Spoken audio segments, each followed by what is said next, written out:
So cool. All right, here we go.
The blast, then you the cool club. Like say, don't talk me to death, bro. What the proof of? Good choo-choo chillin', why you wanna go way bad choo-choo up? Shalom boy got the tank in the cut. I'm in Sosa world plotting on the kick though with Kent. Come in Tiffany gave me the pseudo names on the list and said went and got the low. Anthony got him in the scope, Gullah and Gozy. Make sure DNA ain't a problem for them folks, cause a pseudo gon' die, they saw us. I'm a pseudo killer, intellectual sunshine. I'm a pseudo killer, intellectual sunshine. I'm a pseudo killer, intellectual sunshine. Pseudo gon' die, they saw us. I'm a pseudo killer, intellectual sunshine. I'm a pseudo killer, intellectual sunshine. I'm a pseudo killer, intellectual sunshine. We're not attacking individuals. We're attacking the information and attacking the methodology. This is long time coming right here. Let them know that we right there, running neck and neck with all other communities. We will not be left behind.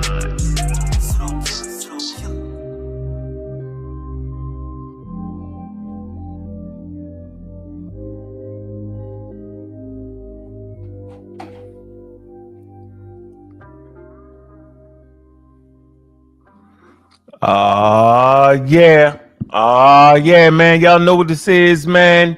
Man, this a deep dive with Cedric, man. You know what it is, man. We getting it all the way in, man. Y'all already know what it is, man. Look, I'm your host, Bobby Banger, man. We got my man Cedric, Pseudo Killer official, man, towing the damn line. This is series right here.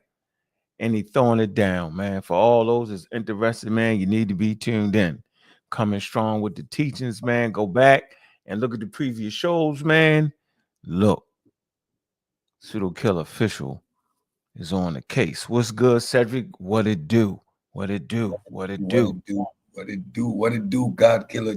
Always, again, I need to thank you for allowing me and providing me with a platform that I get to make my contribution to the growth and the development of this community. Long overdue, and it's about time I start to make my structured contribution to this platform and to the community of skeptics. With that, my first set of presentation is called Deconstructing the Divine. We started off with Richard Stenger's work, the God hypothesis, and how that played out. Subsequently, we took the concept of spirit all the way from animism up and until including neuroscience and how we understand these concepts within our modern science as pseudo killers? Do we stand on methodological naturalism and the scientific method? So tonight we are continuing with the third installment in this series, which is we are going to explore the concept of consciousness, what it is, what we know, what we don't know, and definitely what it isn't. So, man, we ran across a pseudo last night on Sonnetters, man. She had everybody bamboozled. I was like, let me listen. Just a little bit. Let me listen. And you know, everybody want to be nice and act like we ain't hand what we hand. And then we knew. We had an educated pseudo. Boy, oh boy, oh boy. yeah, so it is a paramount, and it is as if this thing obviously fell into our lap at the appropriate time, because this seems to be the type of conversation that are brewing within the community, these metaphysical discussions and a lot of psychobabble. So it's good that we putting this work down to have everyone grounded in proper terminology, historical relevance, and scientific relevance of these concepts in our modern understanding. Again, the fourth installment in this series, we're going to further look at the difference between, or the similarities between soul and spirit, because my research has shown me that there are slight but fundamental difference in these concepts, again coming all the way up in including modern science and how we understand these processes as part of our brain and localized within the human body.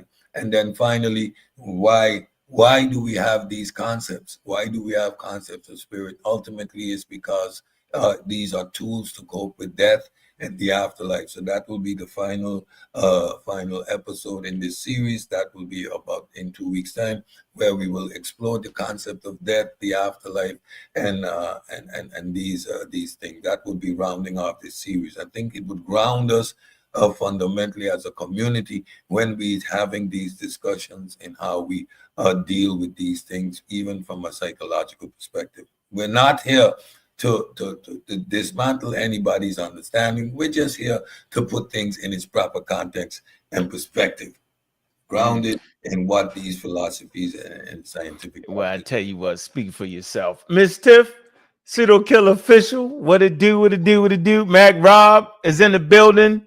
Pseudo Killer Official, Chilembe, Pseudo Killer Official. I see you. Mika, what it do, what it do. Lamar Pope is in the building. Shacklebacker, what's going on with you? I see you. Sister Sci-Fi, what it do, what it do, what it do. All right, so he about to get cooking, and I see you leave the sister alone. See, that's the problem right there. We ain't even said no names, but that's the leap. No, we're not 8 to 80, blind, cripple, or crazy.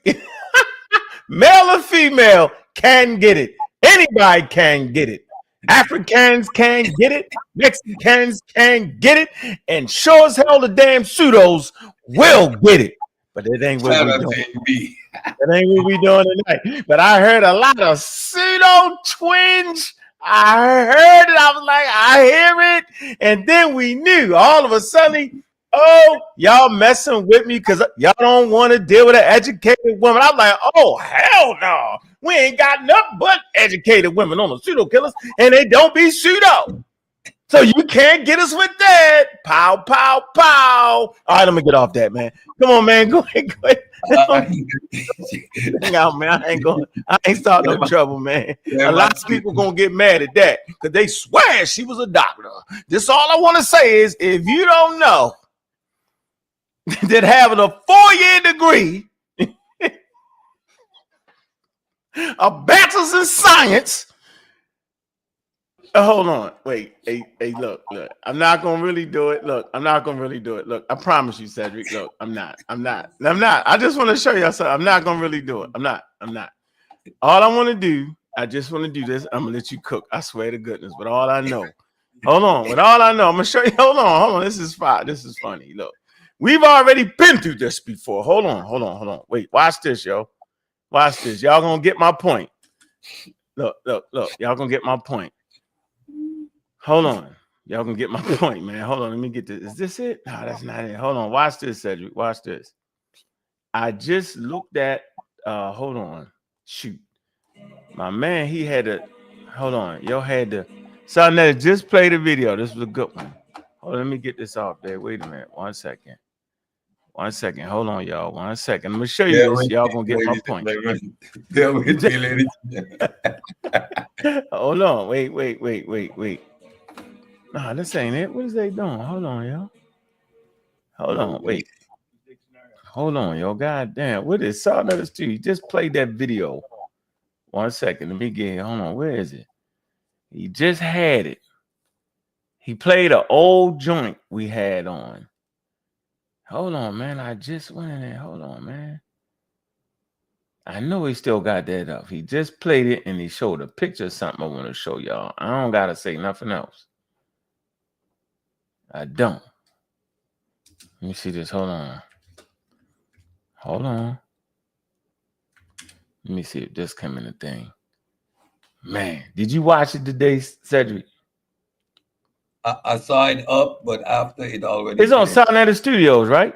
Yes, it's about an hour long, 58 minutes. Yeah. Where the hell is it at? I don't even see the shit coming in the thing. Sonetta Studios. I know I ain't messing it up. Hold on, yo. Wait, before you get going. Oh, okay. All right, we did. Look at this. Look, we're gonna do this real quick. Look. Look, real quick. Look, wait. All right, here you go. That's all we're gonna do, yo. We ain't doing nothing heavy, and I'm not gonna say nothing. Right? It's gonna be good. Here you go. Look at this, Cedric. Can you see this? That's all I'm gonna say. What does that say right there, yo? Can you see it? You're on mute. It actually says, all right, you should be able to see it now. Look. See it? You're on mute. We can't hear you. Sorry. Okay. What it say? Abdul Ali, a degree of Bachelor of Science. Right. There you go. Yes. But of course he misspelled it, right? But he was trying to say he was a scientist because he had a 4-year. He thought that a bachelor's in science made him a scientist too. So what my point is, this is nothing new to our ears. We've heard it before. So if you haven't been tuned in for real, then you sitting around. You know, I ain't even gonna talk about the degree being fake and science being misspelled on its sense. But the point I want to make here is that you're not a scientist with you're not. We need to stop that. And see, that's a red flag for me in any type of conversation when the person is promoting that. That's not downing anybody's credentials. Don't say that because that's not what it is. That's simply saying, yo, you should at least know what your degree actually means. And then if you don't know what your degree actually means, then I'm thinking you're acting like Ali Muhammad. But go ahead there, Cedric. I'm out the game. Let me put your thing up. Folks, let me share my screen. That's a warning shot. Pow. Look. Pow. We're not playing. See, we can't get soft, right? Because the women step up. Don't let. Hey, they try to get you with the sweetness. Intelligent, hit you with the black. Intelligent black say, hey. Nope. We're looking for intelligent black women all day, every day. We sponsor intelligent black women. We don't throw no shade on intelligent black women. We don't. Here you go, Cedric. Let's get it in. All right, folks, without further ado, episode 3 in our 5-part series, Deconstructing the Divine. Consciousness, mind, matter, and of course, pseudo killers, misconceptions. Introduction to consciousness. Defining consciousness in everyday terms. Consciousness is typically understood as our awareness of ourselves, our thoughts, our surroundings, and our surroundings.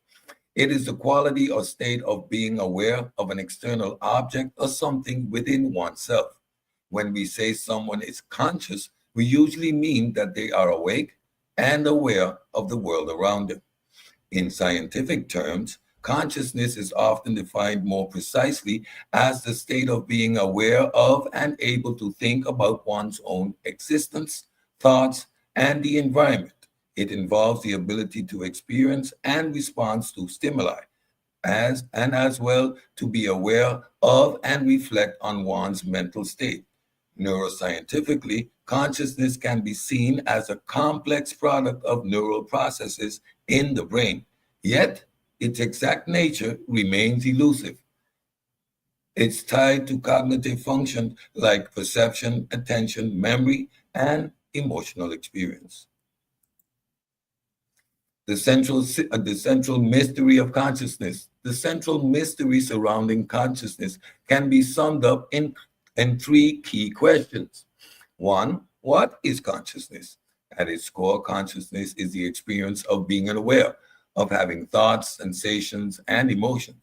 However, the exact nature of what consciousness is has puzzled scientists and philosophers for centuries. Is it a byproduct of brain activity, or does it represent something more fundamental about the nature of reality? Two, how do we experience consciousness?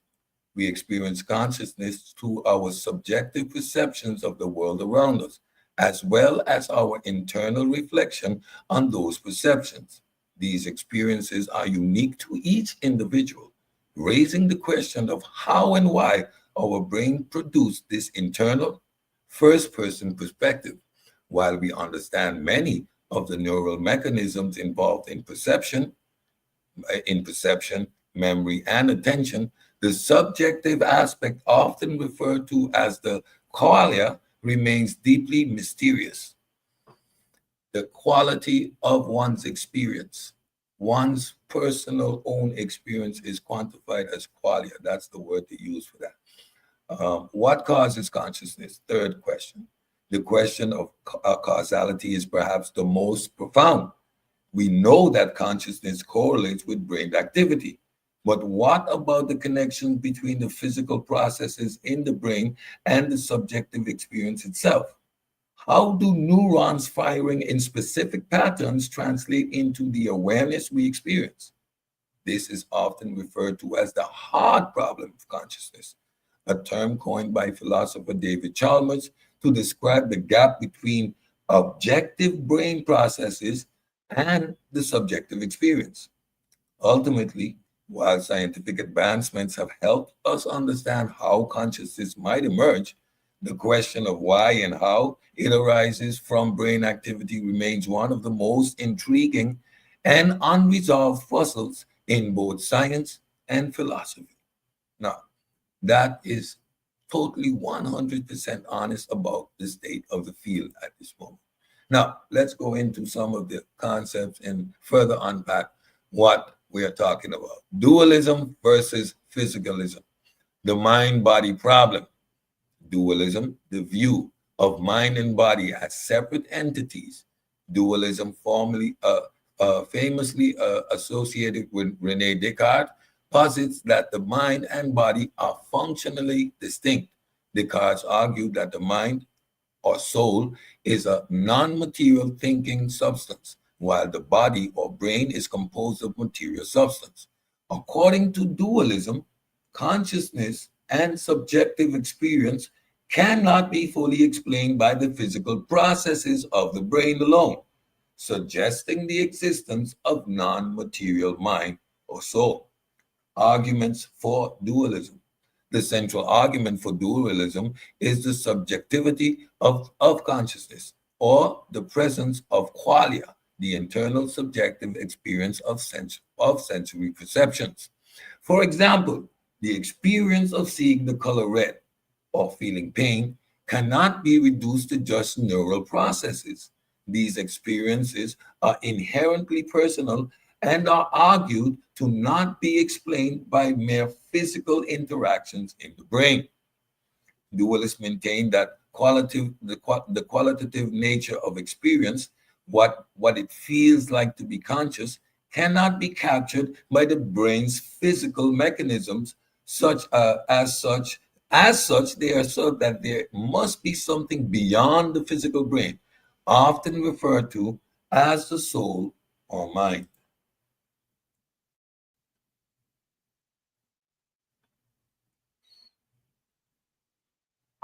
Dualism has remained a popular theory in the philosophy of mind.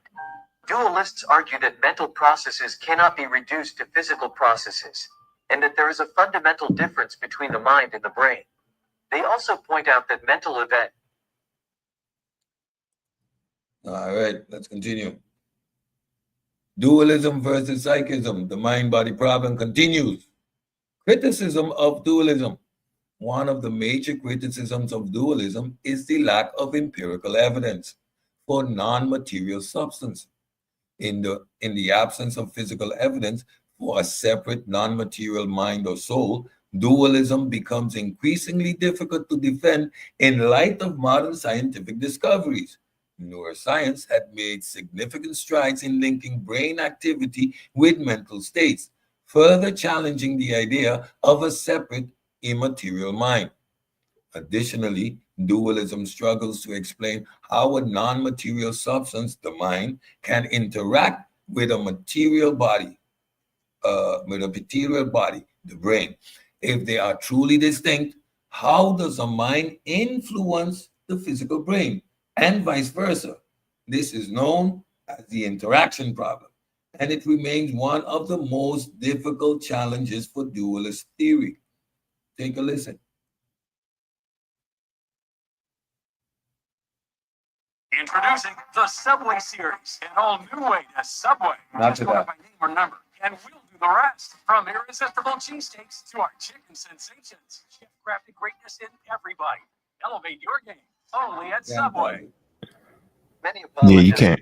Lane Craig, hold a philosophy called substance dualism, which says that there are two kinds of substance: physical substance and non-physical substance, sometimes called mental substance, because dualists believe that that's what the mind or soul is made of. One of the biggest problems with this philosophy is the interaction problem. How is it that the mind can control the body if the mind is not physical? What would it mean for something non-physical to interact with something physical? A classic objection to dualism is that in order for something non-physical to interact with a physical system, it would have to either inject new energy into the system, violating the law of conservation of energy, or it would have to rearrange the energy already in the system, violating the law of conservation of momentum. Another problem is that all known interactions can be described as being comprised of one or more of four fundamental kinds of interaction. There's interaction via the exertion of the weak nuclear force, the exertion of the strong nuclear force, the exertion of the electromagnetic force, and the exertion of the force of gravity. To say that something non-physical interacts with the physical is to say either that there is some additional and so far undetected kind of interaction, which is unsubstantiated, or it is to say that this non-physical thing exerts one of the four fundamental forces. Non-physical things don't have mass, therefore they can't exert the force of gravity. They don't emit electromagnetic fields, so they don't exert the electromagnetic force. They don't emit or absorb bosons, which is the nature of the weak nuclear force, and they don't emit a strong force field, so they don't exert the strong nuclear force either. The apologist Eric Hernandez argues that the interaction between non-physical and physical things is ontologically basic, which is just a fancy way of saying that they just happen,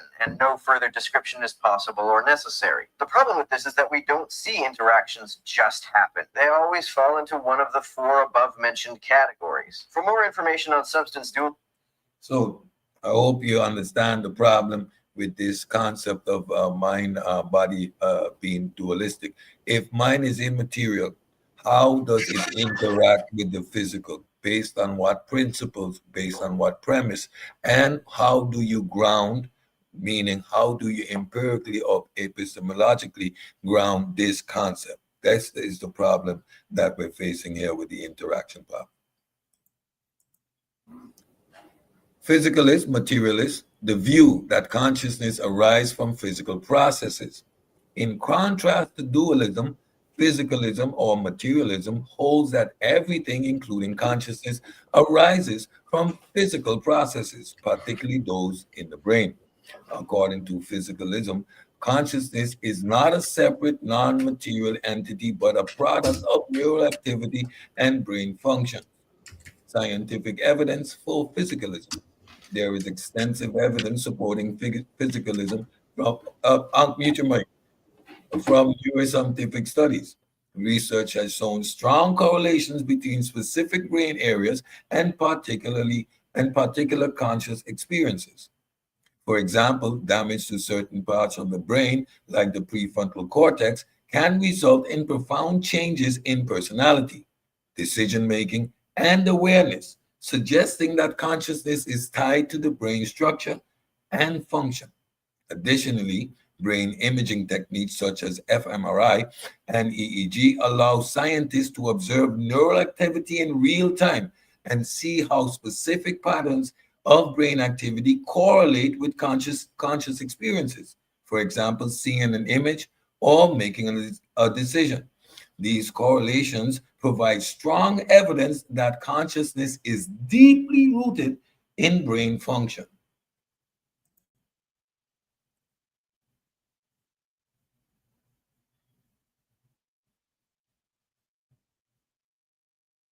Materialism is a very attractive option because we know that the world is made of matter, and with the natural sciences we can explain almost everything that matter does.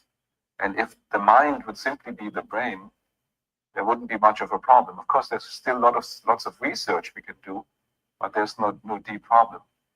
Unfortunately, the mind has very different properties than matter. For example, qualitative feel, how it feels like to be sad, to be excited, to be angry, to see red. Or the mind can think about something, what philosophers call intentionality. Physical things are next to each other, or they bump into each other, but they are not about each other. Like my thought about a mathematical theorem is about mathematics. And so the mind has all these properties matter or the physical does not have, and vice versa. So that's the problem for materialist theories, that there are very strong arguments to believe that the mental is not identical to the physical.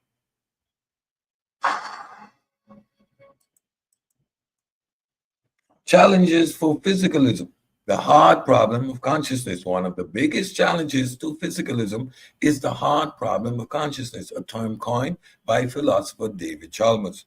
While physicalism can explain the neural correlates of consciousness, the easy problems such as perception, attention, and memory, it struggles to explain the subjective nature of experience itself, how and why brain activity gives rise to qualia, in the individual feeling of being conscious. The hard problem asks why and how physical processes in the brain lead to qualitative experiences. For instance, what it feels like to taste chocolate, hear music, or experience pain. The brain's mechanism can be understood, but the subjective experience remains mysterious. Listen to Mr. Chalmers himself. So sometimes we use consciousness just for the difference between being awake and being asleep. And we say, well, how is it that a system could be awake and on its feet and responding? Maybe for this, we can have an explanation in terms of the right neural mechanism in the head that produces this behavior. Eventually, we'll explain this, one of the easy problems. Well, how is it that the perceptual system can discriminate some information and respond to it? How is it the brain can monitor itself? Again, in principle, that's a question about objective processing. An explanation in terms of neurons in the brain could explain it. So for all of these, we have accepted paradigms from science, come up with some mechanism in terms of neurons that produce this behavior, then we've solved the problem. So those are the easy problems. The hard problem, by contrast, is the problem of how it is that all these processes give rise to subjective experience. And what's distinct? There you go. Reconciliation attempts, bridging the gap between physical and consciousness. Several theories attempt to bridge the gap between physicalism and dualism, offering ways to explain consciousness in a manner that accommodates both physical and subjective experience. Panpsychism. Proposes that consciousness is a fundamental property of the universe, much like mass or charge. According to this view, all matter has some degree of consciousness, even the smallest scales. This theory attempts to reconcile physicalism with subjective experience by suggesting that consciousness is an inherent feature of all things, not just complex brains. Second, emergentism. Emergentism suggests that, that the consciousness emerges from complex physical processes in the brain, but is not reducible to them. In this view, once a certain level of complexity is reached, as it is in the human brains, consciousness emerges as a novel property that cannot be fully explained by underlying neural processes. This approach allows for the emergence of subjective experiences from physical systems without invoking a non material mind. Thirdly, integrated information theory, IIT. IIT posits that consciousness arises when a system, such as a brain, integrates information in a highly interconnected manner. According to IIT, the degree of interaction of information in a system correlates with the level of consciousness that that system experiences. This theory attempts to provide a scientific framework for understanding how subjective experiences might emerge from physical processes in the brain.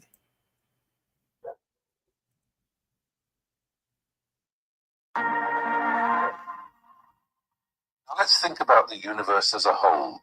If its source is infinite, it must overcome the potential for stagnation. This is because if it were to remain static, it would collapse into nothingness. To escape this, the universe must unfold its infinite potential, continuously evolving, growing more complex and more aware. This constant push to increase interactivity and order is what some theorize underpins panpsychism. That the universe is not just a collection of inert matter, but is an interwoven network of entities, each contributing to a grand, evolving awareness. The basis for this awareness is feedback loops or memory. Just as you remember past experiences to inform future decisions, the universe has its own forms of interactive memory.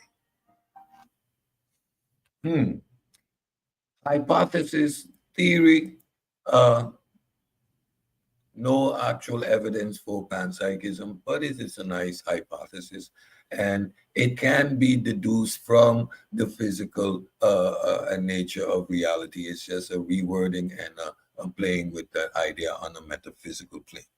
In conclusion, the debate between dualism and physicalism remains one of the most fundamental issues in the philosophy of mind and consciousness. In consciousness studies, while physicalism has strong empirical support, particularly from neuroscience, it faces significant challenges in addressing the subjective nature of experience. Dualism, on the other hand, provides an intuitive account of consciousness as separate from the brain, but lacks empirical evidence and struggles with the problem of interaction. The search for a solution continues to evolve, with theories like panpsychism and emergentism attempting to reconcile these two perspectives.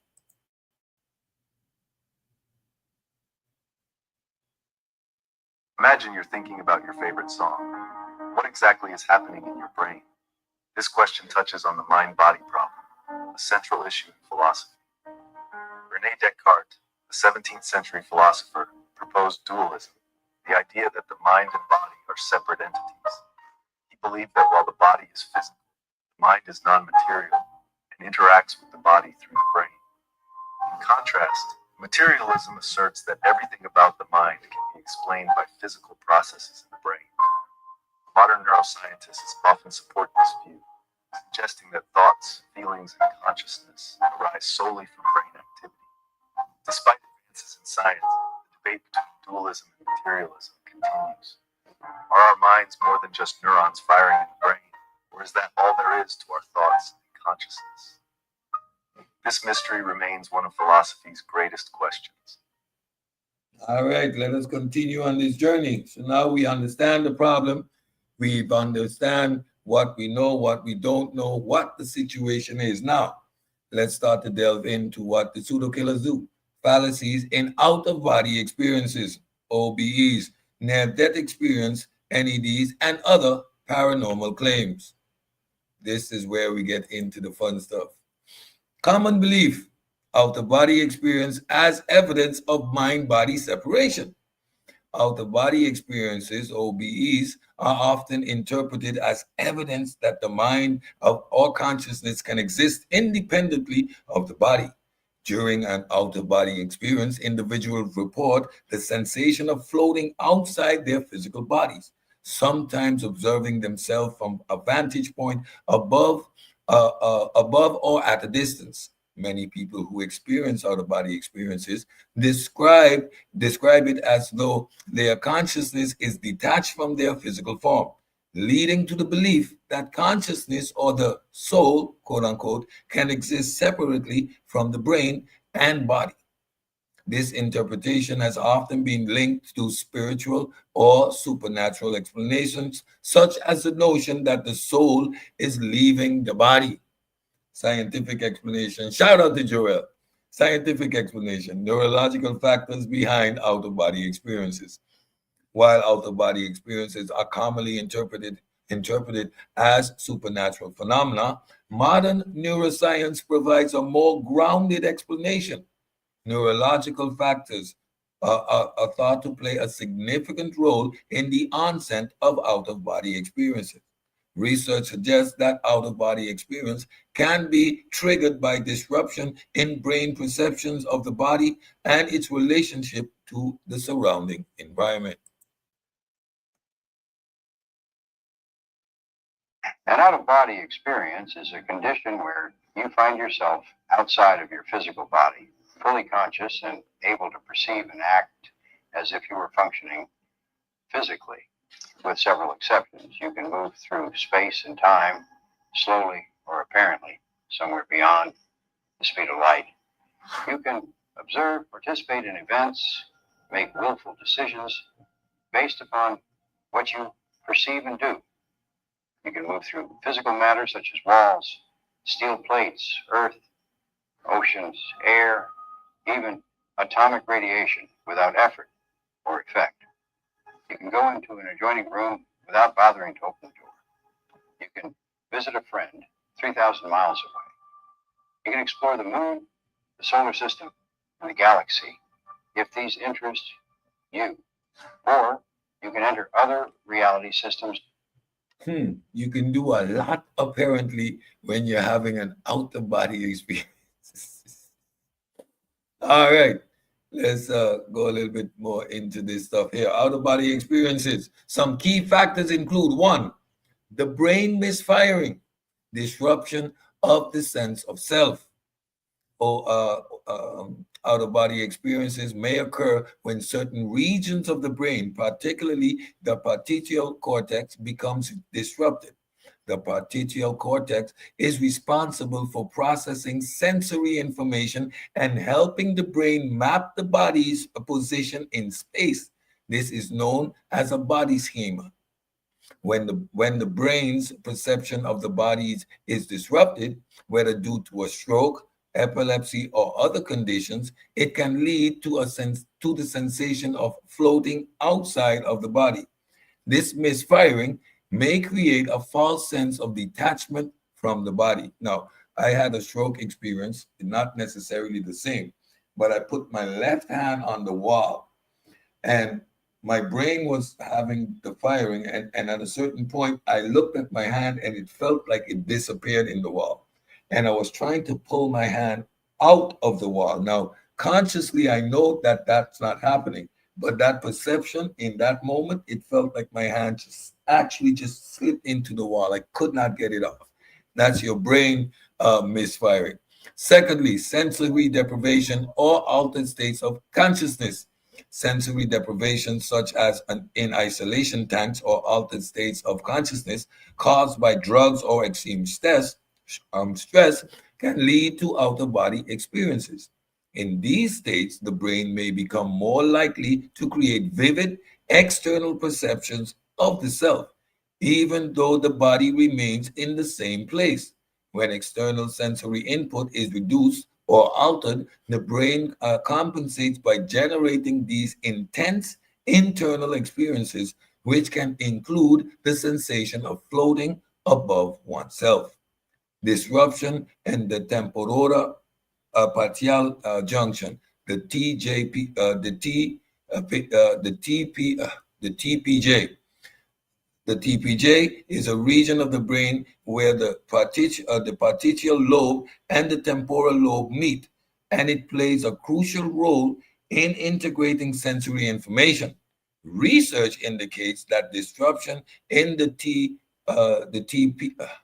TPJ, whether due to trauma, neurological conditions, or even virtual reality manipulation, can lead to a sensation of disembodiment and out of body experiences. The TPJ is also involved in self awareness, so disrupting its function can make the brain perceive the body as separate from the self.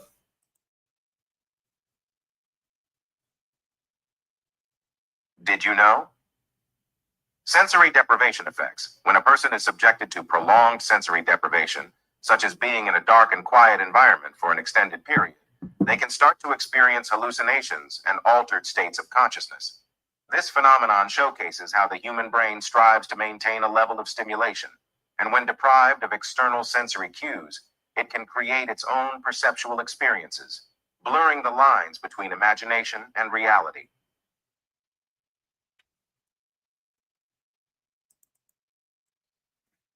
Neuroimaging studies, brain activity during out-of-body experience. Recent neuroimaging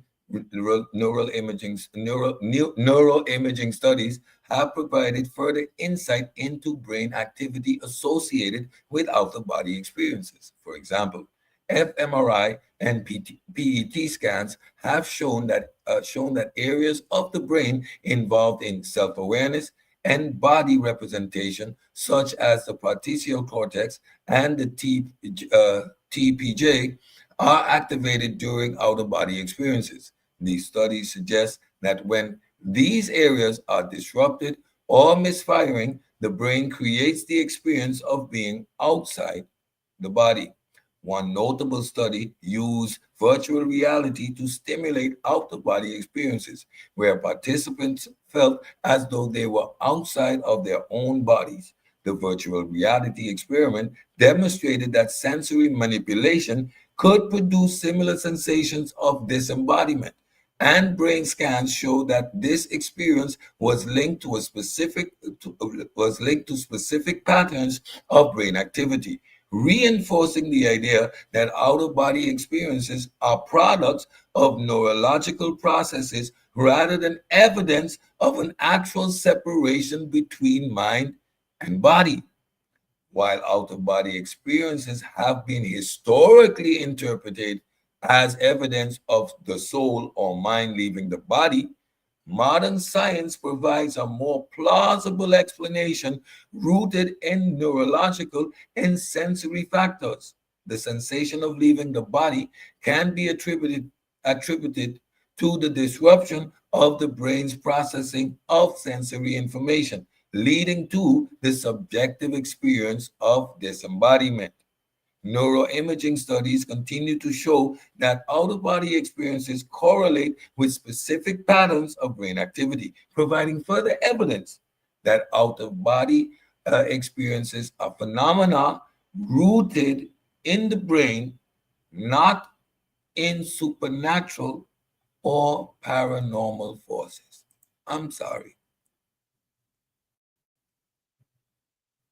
Subway series, an all new way to Subway. From irresistible cheesesteaks to our chicken sensations, only at Subway.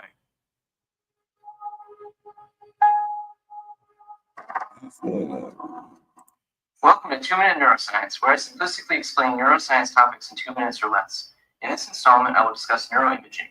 I will cover a few of the most common types of neuroimaging: CAT scans, MRI, PET scans, and fMRI. Some neuroimaging techniques allow us to see the structure of the brain, while others allow us to look at brain activity or function. Computerized tomography, also known as computerized axial tomography, is a type of structural neuroimaging. It is usually called a CAT or CT scan. It involves taking a series of X-ray images from various locations around the head. These images can then be combined to construct an image of the brain. The resolution of CT images is not that high, but they can visualize any major structural problems with the brain, like a tumor. Magnetic resonance imaging, or MRI, involves applying a combination of magnetic fields and radiofrequency energy waves to the brain. Hydrogen atoms respond to the magnetic fields and radiofrequency pulses by emitting energy.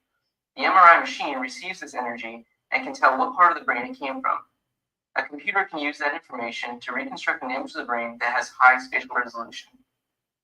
Positron emission tomography, or PET scanning, is a way of imaging brain function.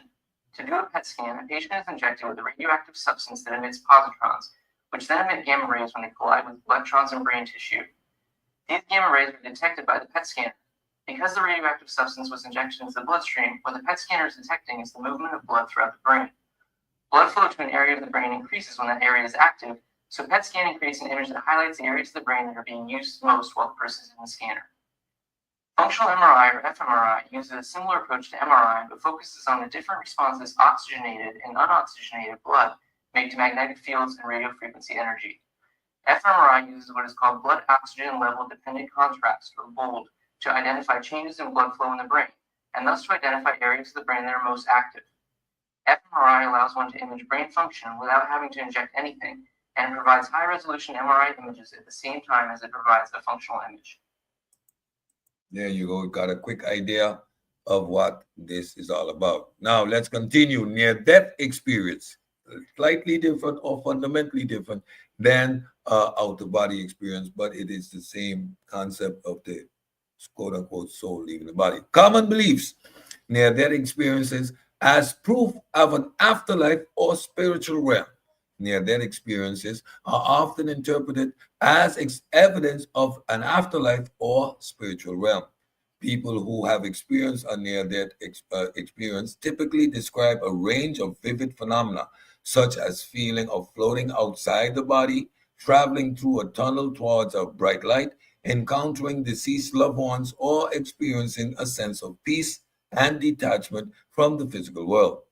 These experiences are frequently interpreted as a glimpse into what happens after death, with some believing that they provide proof of a life after death, a spiritual realm, or even reincarnation.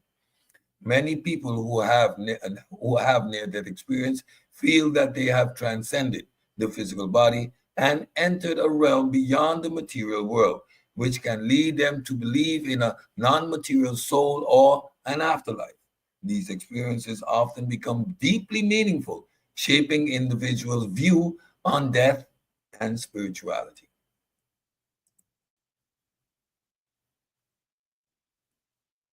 For many who have a rather materialistic viewpoint, the concern is that when the body dies, my personality, my consciousness will cease to exist. There is simply a void. So the near-death experiences suggest, again anecdotally, that is not true.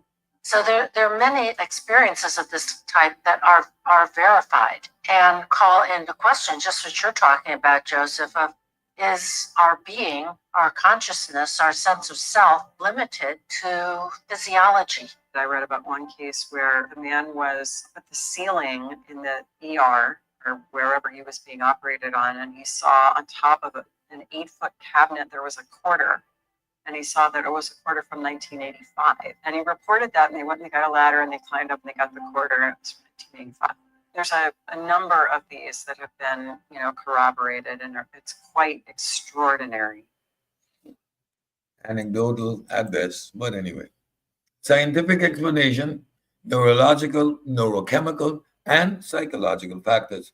While the subjective nature of near-death experience make them compelling for those who have experienced them, scientific explanations provide an alternative, grounded understanding of these phenomena. Several neurological, neurochemical, and psychological factors have been proposed to account for the vivid and profound experiences associated with near-death experiences. Hypoxia, one. Hypoxia, lack of oxygen to the brain. One of the leading scientific explanations for near-death experience is hypoxia, a condition in which the brain is deprived of oxygen. Hypoxia can occur in near-death situations such as cardiac arrest or severe trauma.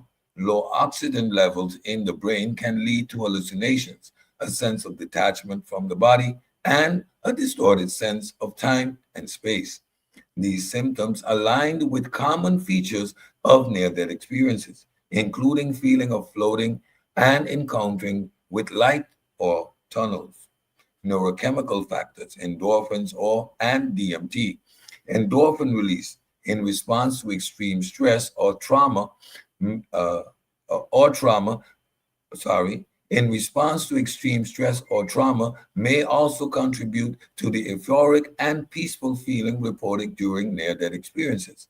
Endorphins are chemicals produced by the brain to relieve pain and induce feelings of well-being, and their release during a life-threatening event could explain the intense sensations of peace or bliss that some people report during near-death experiences. Another possibility is the release of T-tryptamine, DMT, a powerful hallucinogenic compound naturally produced by the brain. DMT has been linked to altered states of consciousness, including vivid visual experiences and a sense of transcending the body. Some theories suggest that DMT may be released during extreme stress, such as during near death experiences, and could contribute to the vivid, otherworldly experiences that people report.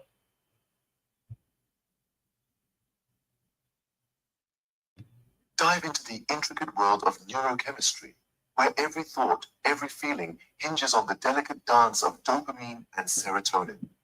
Imagine an invisible seesaw, teetering and tottering in your brain, seeking balance. Too much dopamine? You're stepping into a realm of impulsivity, addiction, even psychosis. But tip the scales in favor of serotonin. You're courting depression, anxiety, sleep disorders. The key, my friends, lies in balance. A harmony between these two mighty neurotransmitters, a symphony of mental and emotional health. This unseen equilibrium, this is the secret to your well-being. So, remember, in the battle of brain chemicals, balance isn't just important, it's essential. Until next time, keep your scales balanced and your spirits high. Now that's one for the pseudos to run with. 4. Psychological factors, coping mechanism, and protective responses. Psychological factors may also play a significant role in near-death experiences. In life-threatening situations, the brain may activate certain protective mechanisms to shield the individual from psychological trauma. For example, the experience of floating outside the body or encountering comforting figures could be a coping mechanism that helps to reduce the fear and anxiety. The brain may create comforting or familiar experiences to help the individual manage the overwhelming stress of a life-threatening situation. 5. Additionally, the brain's attempt to maintain a coherent sense of self in the face of imminent death could lead to the formation of visions or experiences that give the person a sense of control or continuity beyond death. Criticism, cultural influences, and variations across religious contexts. One of the key criticisms of the claim that near-death experiences provide proof of an afterlife is their cultural variability. While many near-death experiences share common elements, for example, a sense of floating, moving towards a light, their specific details of these experiences often reflect the individual's cultural background and religious beliefs. In Western cultures, people may report encounters with religious figures such as Jesus or angels, While in Eastern cultures, individuals may describe encounters with figures like Buddha or ancestors. This suggests that near-death experiences are not universally consistent, but are shaped by the individual's cultural and religious framework. Additionally, the interpretation of the experience may vary widely. Some may interpret the light they encounter as a gateway to the afterlife, while others may see it as a metaphorical journey or a psychological manifestation of a peaceful transition from life to death. This cultural variation challenges the idea that near-death experiences provide objective evidence for an afterlife or spiritual realm. If near-death experiences were truly evidence of a non-material realm, we would expect them to be more consistent across cultures and not shaped by the cultural context in which the experiencer is embedded.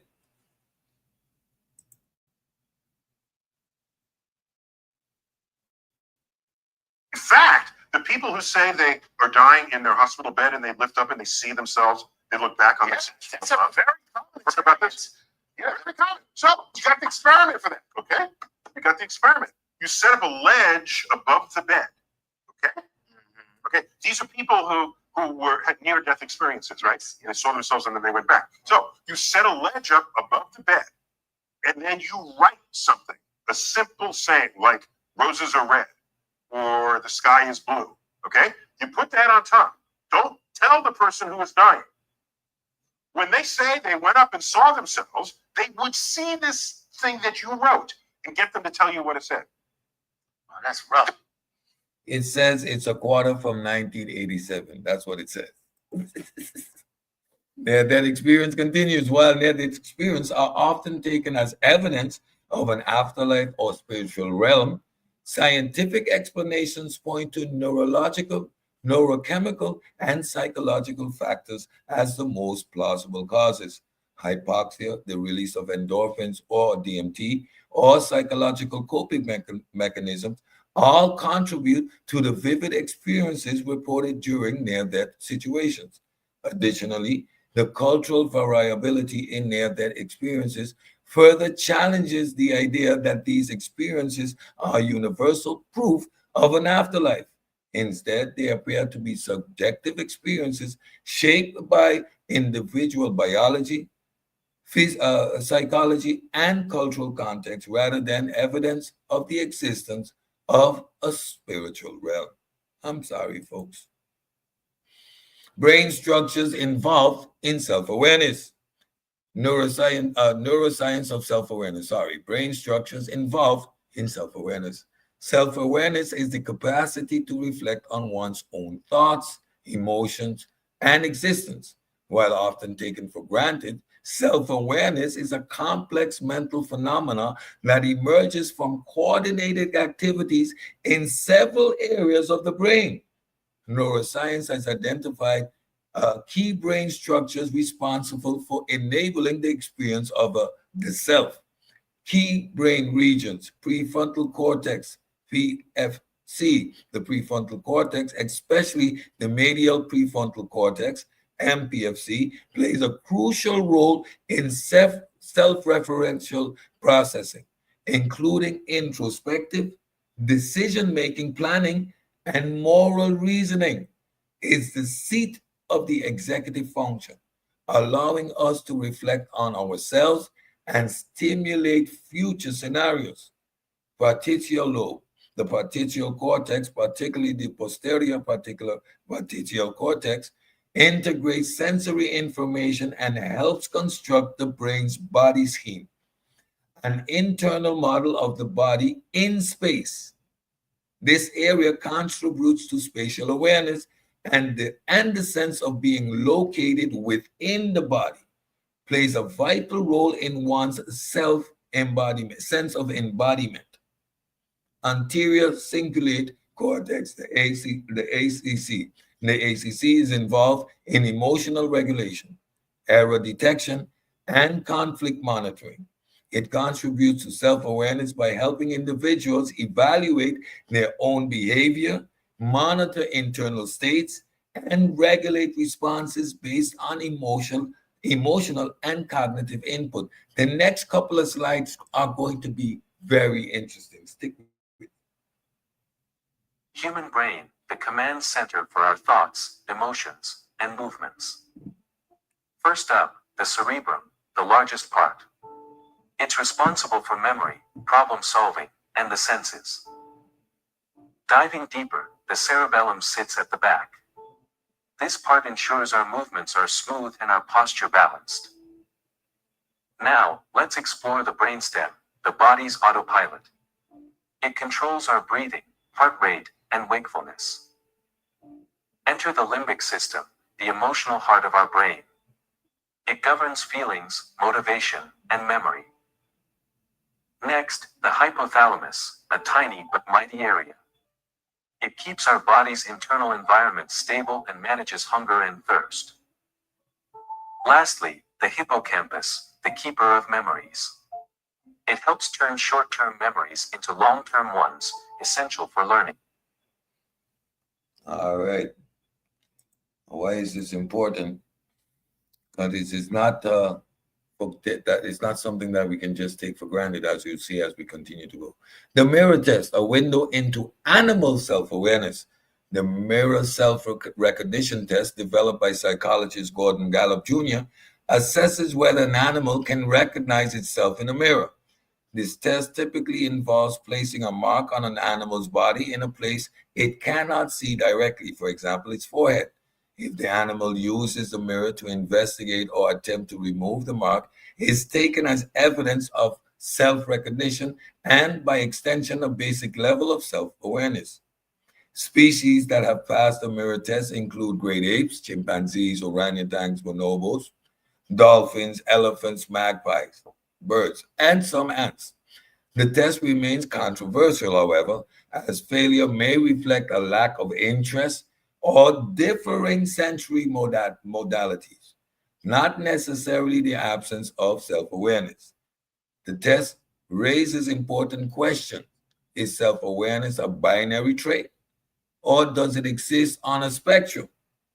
And to what extent is it tied to specific neural structures across species?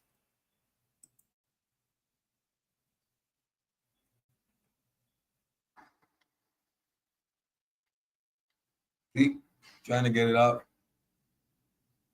Yep, got it. Nope, nope.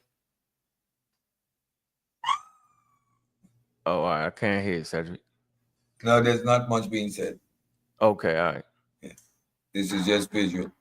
So now we go to the elephant. Elephant recognizes itself in the mirror. Elephants are among the few animals capable of recognizing themselves in a mirror. The mirror test is considered an indicator of self-awareness, meaning that elephants have the ability for introspection and understanding of their own identity. All right. Neurological disorders and self-awareness. This is where it gets fun. Several neurological conditions dramatically disrupt the experience of self, illustrating how fragile and constructed the self really is. Cotard syndrome, walking corpse syndrome. How many of you have heard of this? Doing this research is when I found this. Individuals with this rare condition believe they are dead, do not exist, or have lost their internal organs. Is associated with dysfunction of the parietal and frontal lobes, and often co-occurs with depression and psychosis. Cotard syndrome highlights how a disruption in body and self-perception in that area of the brain can completely alter one's identity and sense of reality. Alien hand syndrome. In this disorder, a person experiences one of their hands acting seemingly out of its own volition, caused by damage to the corpus callosum, supplementary motor area, or frontal lobe. This syndrome illustrates how the unity of self is maintained by integrated motor and cognitive control. When that integration breaks down, one's own body parts can feel foreign or autonomous. Anagosit, and I practice this word. Anosogonosia. Anosogonosia. This condition involves a lack of awareness about one's own illness or disability, such as being paralyzed on one side but denying the paralysis exists. I'm partially paralyzed on my left side, so I'm trying to phantom and read. I cannot imagine or phantom or bring to my awareness how this can possibly feel or exist. It typically is caused by damage to the right partial lobe. Anosogonosia reveals how brain integration and integrity is essential to self-monitoring and error correction, both key to self-awareness. These disorders have shown that self-awareness is not a given or an immutable trait. It can be severely altered, diminished, or fragmented due to neurological disruptions. I bet you that was fun to know. Walking corpse syndrome. Walking corpse syndrome is essentially also known as Cotard syndrome, and it's a mental health disorder. The person that's affected by this essentially believes that they are dead, their organs are missing, they have no soul, and they are not living. And this can become very dangerous. It was first described in a lady that is known in history books as Mademoiselle X. This delirium led this lady to believe that she was dead, and as a result that she did not need to eat because there was no reason to. Nobody could talk her out of this delusion, and there was no treatment at the time. Unfortunately, this led to her dying from starvation.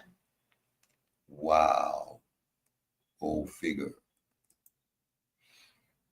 The illusion of self, a neuroscientific perspective, contrary to the idea that the self is a fixed, indivisible soul or essence, neuroscience suggests that the self is an emergent property of complex brain processes. It is not localized in a single brain region, but arises from dynamic interaction of multiple neurological networks, including those involved in memory, perception, emotion, and attention. The default mode network, DMN, is particularly important here. This network becomes active during rest and self-referential thought, for example, daydreaming, recalling personal memories, and is often regarded as the neural basis for the autobiographical self. The brain constructs a narrative of self by integrating bodily sensations, memories, goals, and social interactions. However, this construct is fluid and fallible, vulnerable to distortions, fragmentation, and manipulation. In this view, the self is best understood not as a thing, but as a process, a virtual construct that the brain creates to maintain coherence and continuity of experience. That is deep. I don't know if y'all share that, but that is deep. The experience of self is a deeply rooted cognitive phenomena supported by specialized brain regions like the prefrontal cortex, partial lobe, and anterior cingulate cortex. Disorders like Cotard syndrome and alien hand syndrome reveal how brain damage can disrupt or distort this sense of self. The mirror test shows that some animals share a degree of self-awareness, challenging the notion that it is a uniquely human. Ultimately, modern neuroscience increasingly supports the idea that the self is not a soul or separate substance, but an emergent illusion generated by the brain, a useful but ultimately constructed narrative. That I had to read that a couple of times to get it to sink. Your brain creates the perception of what you see or what we identify as self. That's why hearing myself for the first time on tape or on video, or I did not recognize myself because the perception I have of myself in my head is different than that feedback that I'm getting from a recording. It took a while to get used to that. Misuse of consciousness in spiritual and religious circles. Here we go. The woo time, the woo time. The term consciousness is often co-opted in spiritual, religious, and new age contexts, where it becomes detached from its scientific grounded and repurposed to support metaphysical or supernatural claims. I dealt with that recently. When? Last night. Last night, right? Yeah. This conflation can lead to a profound misunderstanding of the nature of the mind and human experience. Below, we explore the historical roots, modern misuse, and the importance of critical thinking in evaluating these claims. It's pseudo killer time, ladies and gentlemen. I would say, well, what I've already said, that perception doesn't cause consciousness. Perception is a modulation of consciousness. Cognition doesn't cause consciousness, it's a modulation of consciousness. Your mind, your body, your brain, your world that you experience is the modulations of consciousness. You are consciousness having experiences, period. And the experiences should not be confused with the source of experiences. I hope this makes sense because it has huge implications for our identity. It has huge implications of the meaning of birth and death, immortality, timeless awareness, ageless body, etc., etc. Did anybody understand any of that woo? That is what you call the woo, woo, woo, woo. Psychobabble at its finest. The spirit and soul are synonymous for consciousness. Y'all keep trying to do the flim flammery. You need to stop. All right, let's go. Historical roots of the conflation. In many ancient religions and philosophical traditions, consciousness was not viewed as a product of the body or brain, but rather an essence, and rather the essence of a person, the soul, spirit, or life force.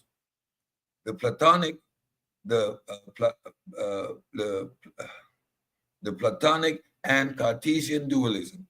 The mind or soul was thought to exist independently of the body, with the body seen as a temporary vessel.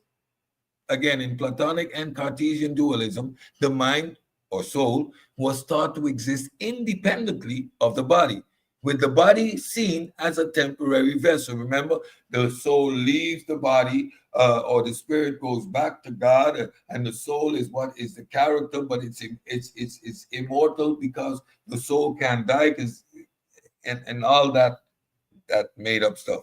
Religious doctrines such as Christianity, Islam, and Hinduism often equated consciousness with an immortal soul, as we saw in Dissecting the Spirit. In next week episode, we are going to go and take a closer look at the difference between, or the similarities between, the concept of soul and spirit. There's some overlap, but there's still some fundamental difference. Again, religious doctrines such as Christianity, Islam, and Hinduism often equated consciousness with an immortal soul, something that transcends death and connects the individual to a divine source.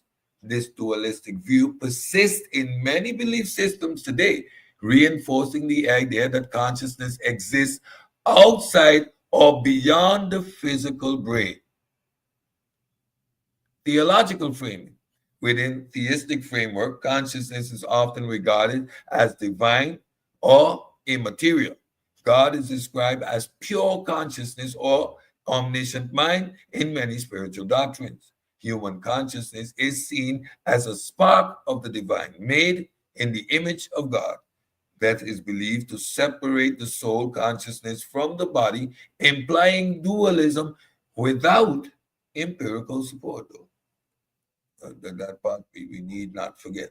This religious narrative directly contradicts scientific evidence that ties consciousness to neural activity. And we continuously keep hearing people say, science is proving that God. When we study quantum physics, we are now seeing that science is proving God. No, it isn't.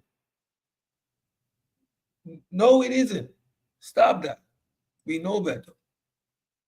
In modern spirituality and pseudoscientific circles, example of misuse in New Age and pseudoscientific claims. In modern spirituality and pseudoscientific circles, consciousness is often invoked as a mystical force that exists independently of biology, often linked to vibrations, energy fields, or even quantum physics. I thought I heard something like that just the other day, usually without evidence or clear definitions. Common misuse, channeling and mediumship. Claims of accessing higher consciousness, spirits, guides, or the Akashic records rest on the idea that consciousness is a non-local, free-floating essence that can communicate across dimensions. You see, because when you look at the wave function, it collapses because your thought is what is creating reality. But nobody actually can see a photon collapsing. It is measuring these things. And the act of measuring is simply saying, there, now we know where that particular particle is in its movement as a wave. We've captured it here. So now that wave function is collapsed because the particle is localized. It isn't all that woo that people are trying to push. These practices often lack falsifiability and empirical rigor. Energy healing, for example, Reiki, bling, pranic healing, these modalities posit that consciousness can be manipulated via subtle energies, which has never been detected or measured by any scientific instrument. Remember that instrument that we were talking about, Ali Mohammed, the one that he measures a drop of your blood and he can tell you your kidneys need this product, buy off of his shelf. This is how they catch you. They claim the mind or spirit can heal the body without physical intervention, a form of mind-body dualism that ignores neurobiology. Quantum consciousness claims, perhaps the most pervasive and misleading misuse, is the invocation of quantum mechanics to explain consciousness. Y'all need to stop. Stop. Terms like quantum entanglement of the mind, the observer effect implies consciousness creates reality. Y'all need to stop playing these games. We are not here for the nonsense no more. These on pseudo killer time. Quantum soul are used without any grounding in actual physics. Proponents often cite the observer effect or wave function collapse. Now, holla at your boy. What do you say? To argue that human consciousness shapes the material world.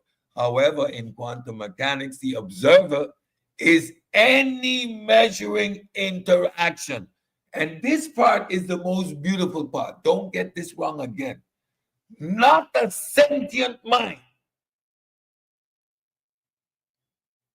The observer is any measuring interaction. And not a sentient mind. Y'all keep making this basic mistake over and over again. Y'all need to stop. Physicists like Sean Carroll, Sabine Hossenfelder, and the late Victor Stenger, shout out, have been vocal critics of such category errors. That's why this whole series started with the late Victor Stenger's work. Now here are the words of Sean Carroll himself. An electron, take an electron. Quantum mechanics should apply to the entire universe, but it becomes unmistakable when you look at little tiny things, right? So we always are talking about electrons or atoms and so forth. In classical mechanics, an electron is a point. It has a position, a location in space, and it has a velocity. It's moving somewhere. And from that, you can predict what's going to happen, okay? Quantum mechanics says, no, no, no. The electron has a wave function. And the wave function has this weird property that when you're not looking at it, it's a wave, it's all spread out or it's localized somewhere, but it obeys an equation, the Schrodinger equation. You can predict what's going to happen next. But the weird thing about quantum mechanics is that there's a whole separate set of rules for what happens when you look at the thing, when you observe it, when you measure it. When a system is observed, when it is measured, its state, its wave function changes dramatically, suddenly, and unpredictably. Y'all need to stop. Y'all need to really stop. Critical thinking, debunking and exposing pseudoscience. That's our job. Pseudo Killas and the Pseudo Killas Army and the community of skeptics. We stay ready. We stay working. Critical thinking as a safeguard. Recognizing the misuse of consciousness requires a commitment to critical thinking, scientific skepticism, and epistemic humility. We must ask, are these claims testable and falsifiable? Are the terms clearly defined? Is there a mechanism by which the claim effects could occur? Are extraordinary claims backed by extraordinary evidence? Much of the misuse stemmed from intellectual laziness, semantic vagueness, or intentional obfuscation, meant to impress rather than to inform. Distinguishing metaphysical from empirical claims. This is where the rubber meets the road, like my gracious co-host tonight would always say. Distinguishing metaphysical from empirical claims. Metaphysical assertions. Assertion is you just arbitrarily give a property to a thing without any merit, without any reason, without any qualification. About the soul or divine consciousness may have philosophical or poetic value, but they are not scientific hypotheses. I say again, metaphysical assertions about the soul or divine consciousness may have philosophical or poetic value. Do you think? But they are not scientific hypotheses. Empirical claims about consciousness must be grounded in neuroscience, cognitive psychology, or biophysics. When consciousness is studied scientifically, it is understood through observable behaviors, neural correlates, and subjective reports that can be systematically analyzed. The conflation of consciousness with the soul, spirit, or divine essence has deep historical and religious roots. But such ideas are not supported by modern neuroscience. Misuse in New Age and pseudoscientific communities further distorts public understanding by invoking mystical jargon. We call it the psychobabble. And misinterpreted physics by applying critical thinking and maintaining the distinction between empirical science and metaphysical speculation. We can better navigate the landscape of claims about consciousness and avoid being misled by those who exploit its mystery. You see, when they try to mix and match the two, then they're scamming. When they try to bring this, anybody what the let me just add no. There must be a clear distinction between empirical claims and metaphysical assertions. Let's continue. We're almost there. The future of consciousness research. The quest to understand consciousness remains one of the most profound scientific and philosophical challenges of our time. While much progress has been made, the journey is far from over. As our tools and understanding evolve, so too does our potential to demystify what was once considered the exclusive domain of metaphysics and theology. Your last stand has been taken away from you. Advancement in neuroscience, psychology, and artificial intelligence, the future of consciousness research. Neuroscience continues to illuminate the brain's role in generating conscious experiences. Functional MRI, EEG, and optogenetics are offering unprecedented glimpses into how neural circuits correspond with states of awareness, attention, emotion, and the self. Cognitive psychology is refining our understanding of how consciousness is shaped by memory, perception, attention, and language. The study of altered states, from dreaming to psychedelics, is expanding our grasp of consciousness as a spectrum rather than a binary state. Artificial intelligence is contributing new frameworks for modeling aspects of consciousness, such as attention, decision making, and even rudimentary forms of self monitoring. While AI is not conscious, the pseudo killer said AI was conscious. No, while AI is not conscious, its development prompts important philosophical and ethical questions about what consciousness actually is and whether it could, in principle, be instantiated artificially. Mr. Zucker. But I think like one of the crazier sort of philosophical results from the fact that, okay, you have like Meta AI, Chat GPT today, and it's just kind of sitting there, and you can ask it a question and deploy like a ton of intelligence to answer a question, and then it just kind of shuts itself down. Like that's intelligence that is just sitting there without either having a will or consciousness. And like, I just think it's not a super obvious. I believe that right there, what he thinks is not super obvious. The future of consciousness research towards a naturalistic understanding. As scientific methods become more refined, we move closer to understanding consciousness without invoking supernatural or metaphysical entities. Theories such as integrated information theory, IIT, global workspace theory, GWT, and predictive processing models aim to explain consciousness in terms of information integration, consciousness accessibility, and the brain's integration with the environment, all within a naturalistic, testable framework.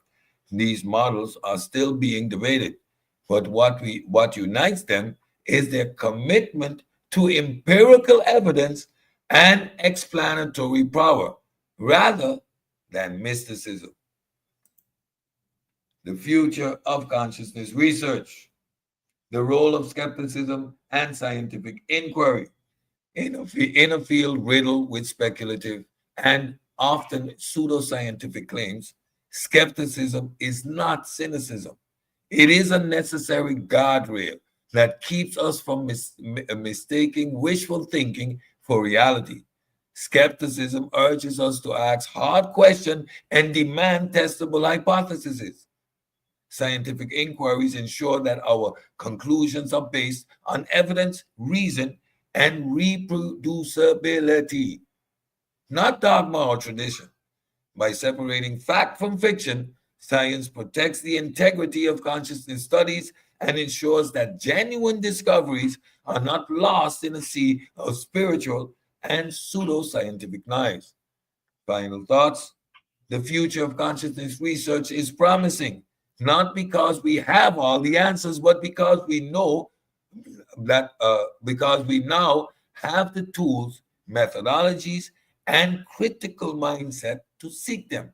As we continue to peel back the layers of the mind, we may not only gain deeper insight into what it means to be conscious, but also what it means to be human without appealing to the ghost in the machine. There you have it, folks. Episode 3 in the 5 series, 5 episode series, Deconstructing the Mind. What do you think about that, God Killer? Man, I thought that was a good one, man. You know, I was in the war in the chat trying to keep the pilgrim straight. I already know you landed down, man. Yeah, So, so and what we gonna do? We gonna throw open yeah. the chat for a bit, or let the Yeah, panel? we throw it up. Yeah, we throw it in So there for a minute. you see why that was an interesting conversation for me yesterday, particularly knowing that this episode was coming up with regards to some of the things we were hearing last night. So I found it quite interesting. So I hope my good sister over there on my Gilligan's Island tuned in and listens to the professor and knows that she can't bring that consciousness woo to the conversation anymore. That quantum entanglement, right? Nope, it doesn't. Oh man. I dropped the link.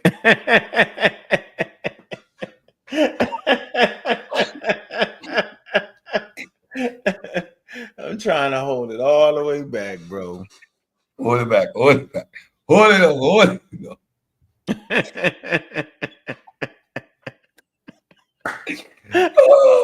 Next week, don't forget, next week we're going to look at the subtle differences between the soul and the mind. You already saw the conflation, how the words are being interchangeably used in some aspects, but we're going to put that down next week. And the final episode in this series is Why You Afraid to Die?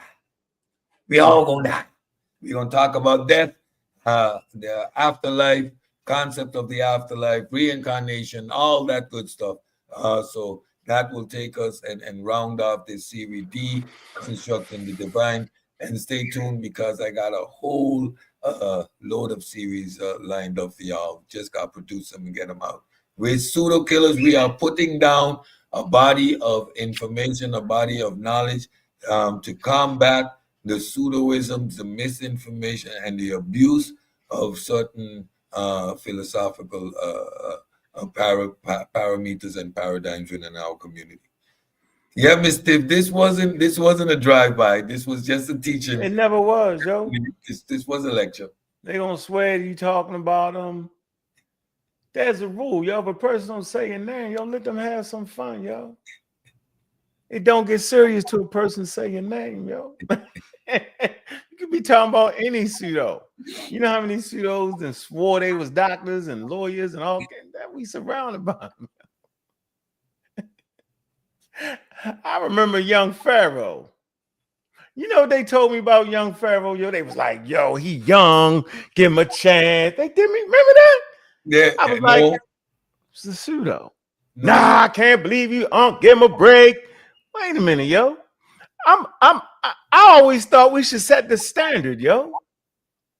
When I say set the standard, I mean there's a standard out there of a body of wisdom and knowledge, yo.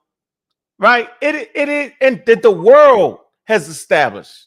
Not one group of people, the world in general has established it, bro. Yep. Right? We was talking about something on the phone today, on your island, your little bit of work you was doing. You can't mess that up. No. You can't say, oh, well, yeah,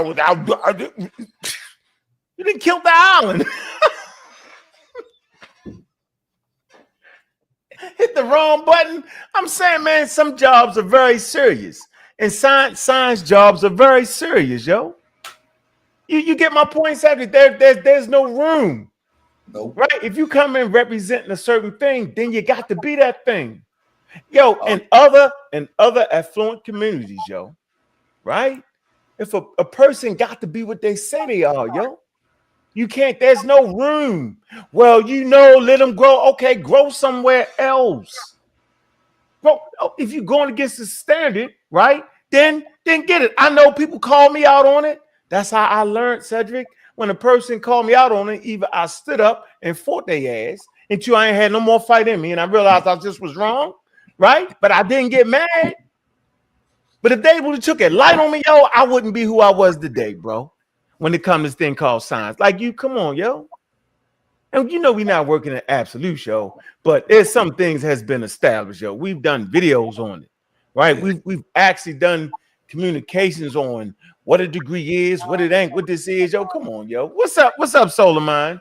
I know you're gonna have something wild to say. Damn, why you introduce me like that? God damn. Like, Yeah, God damn. What's up, brother? Like, God damn, you didn't see me in a while. Like, what's up there, Solar hey, Man? what's going on? I know you got some crazy shit you're gonna say, nigga. I didn't know you gonna Nigga say. just brought me in all crazy, like, you know what I mean? All right, let me start. I start over again. Let's start again. What's going on, Solar Man? What it do? What it do? Peace. What's going on? What's going on? What's up, Cedric? What it do, Solar? I see you still putting out that misinformation. See? He can say it. See, he can say that. See? Solomon can say it's not a problem. I didn't say it to you, though. That's the thing. I didn't say you, brother. You did. You're putting out that misinformation, brother. Man, you got to come home, brother. You got to come home, brother. You're too entrenched in that white man science, bro. That's destroying your mind, brother. Science is destroying my mind. If that ain't an oxymoronic statement, I wouldn't know what one is. No, I didn't say science. I said the white man's The science. white man. Science. Yeah. There's no such thing. You know such thing? No. Okay. Yeah. I hope you're getting ready for this debate. I told you, the debate is already ready. If you want, we can do it right now. Whenever you're ready. I mean, no Russian propaganda will save you, sir. No Russian propaganda. Okay. I warned you, and I told you already.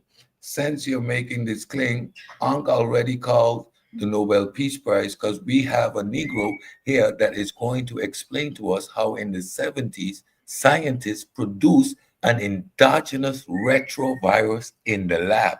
I want to see that science. My screen is going to be, I'm going to sit in awe.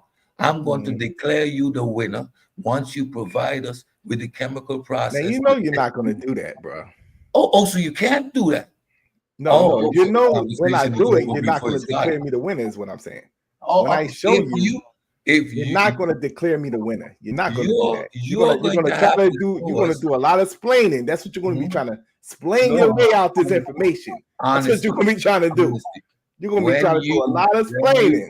When you get up here and you showed the world how in 1970s they were able to produce an endogenous retrovirus, my son, you are going to win the Nobel Peace Prize. And I would gladly share that whole tour around the world with you as the dude that made you bring that out. Yeah. I will concede to that victory because that's your claim. It was man-made. You will have to demonstrate the science. Yeah, it's gonna be fun beating you up, though. You know, I'm gonna enjoy this debate. It's gonna be fun beating you up. Can't help yourself, yo. Yeah, no. Can't help yourself. Can't help yourself, man. The overthrowing of science is just remarkable. I'm just messing with them, you know, like with the white man science stuff, you know. I'm messing with you. You got any input on the presentation tonight?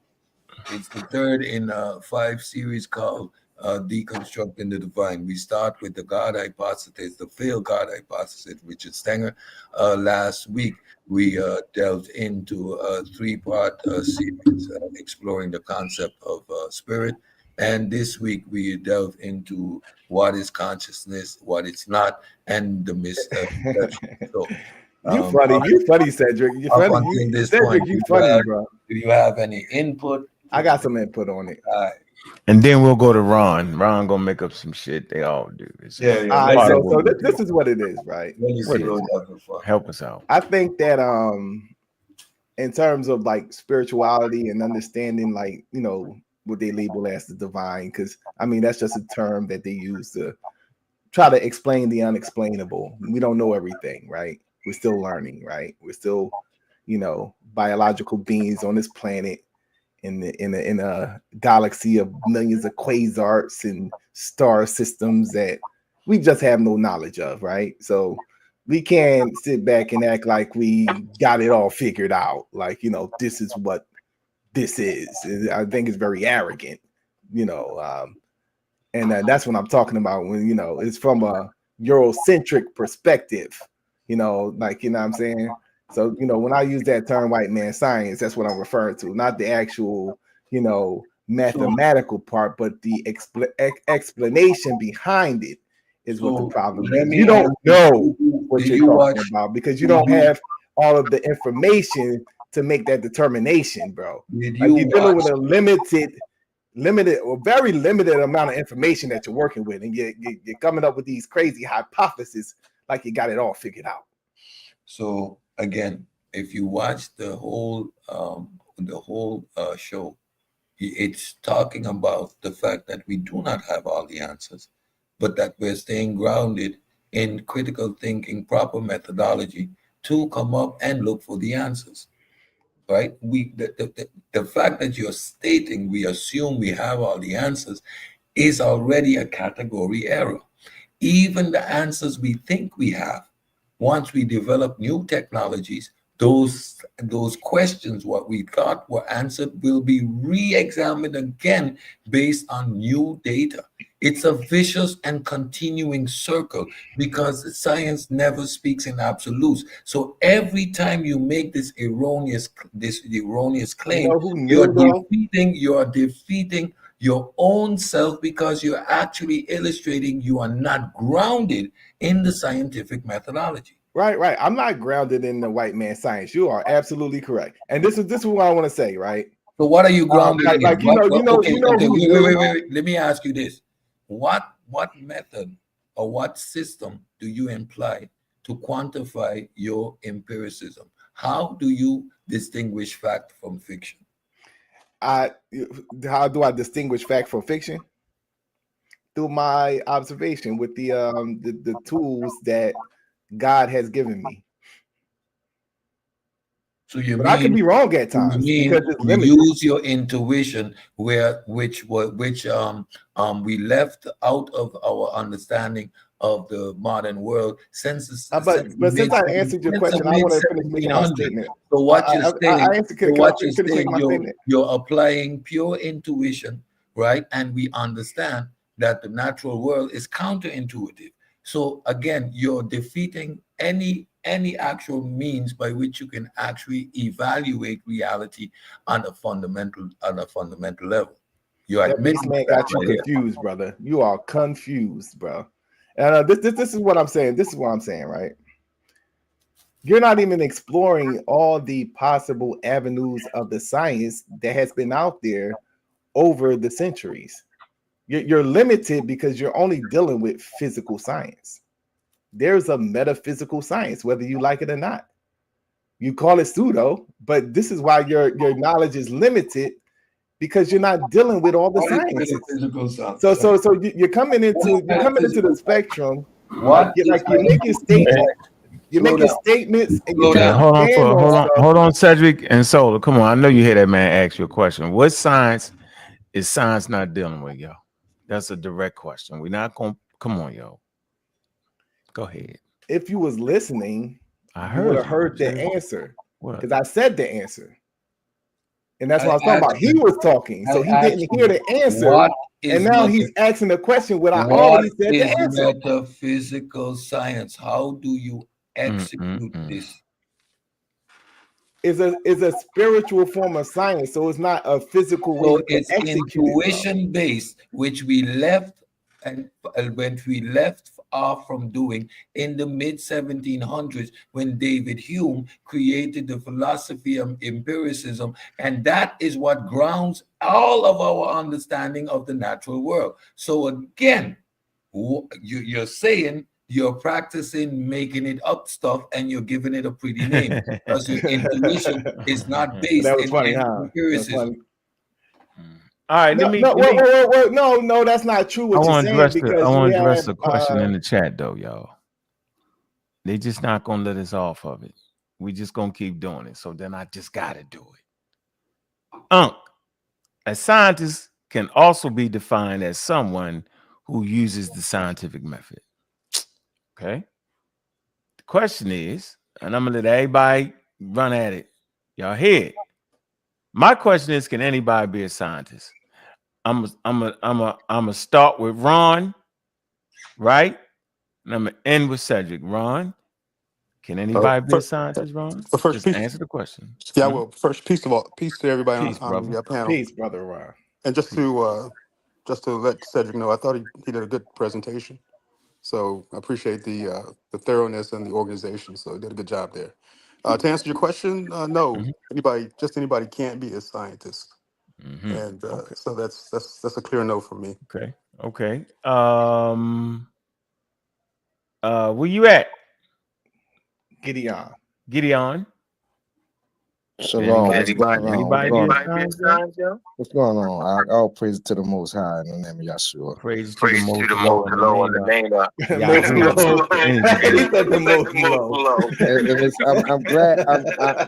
I'm glad you ripped the Band-Aid off first, bro. So it's all good. Hey, what's up, Soul? It's been a minute, my brother. What's going on, bro? What's good, Sad? All right, we got to meet everybody. Hold on. Hold on. Yes, All right, hold How on. about now? We good? Yeah, we good. I'm Yeah. gonna meet my answer the question. Go ahead. Can anybody be a scientist? Definitely not. No. Okay. All right. Solar Mind. Can anybody be a scientist? No. All right. Cedric. Can anybody be a scientist? No. And let me go even further. The question in itself is inherent. A scientist structurally practices the scientific method. Without using the scientific method, we're not even talking about doing science. So that's a basic understanding. However, when we're talking about scientists, these are people that contribute to the body of knowledge. They're usually in research environments and publishing.